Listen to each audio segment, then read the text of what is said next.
обикаш около София. Има он Бокук. Ама той защото е по-добре след като остане председател, тогава викам защо. Какво да си го пишат тия само като позитиви, той го урежда. Викам, кое бе, он Бокук, Павел Жеков, нали има писта? И всички знаят, че на Павел Жеков пистата. Никой не се интересува от къде е взел пари, кой му е дал земя и така нататък.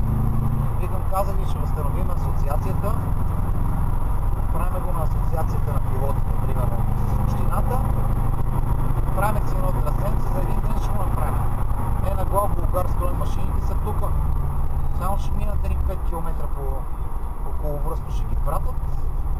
И за един ден трасе, когато ние искаме такова. С когато искаме конфигурации, ние ще си го стопанисваме на никакво самовикано. Това му разказах. Промнам и пъкления план, че е мога на асоциацията да си вземе така някакъв договор да сключиме.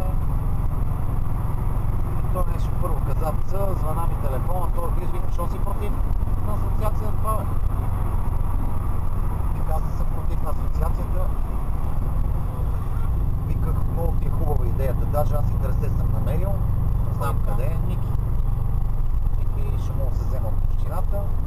Така нататък викам, ще фанат после да злоупотребяват в тази асоциация, всеки за неговото си викам брато. Ако тръгнем по тази схема и се фанаме ръка за ръка с Сурлин, викам първо ще си направим едно общо събрание на асоциацията, на което няма да има кой знае колко заинтересовани. Ще си променим устава, така че тази асоциация да стане масонска ложа, а не всеки шушлек с лиценз. Да мога да дойде да кандидатства и да му викаме брато, ти си от нашата. Няма такива нашата. Нашите са тия, които мислят.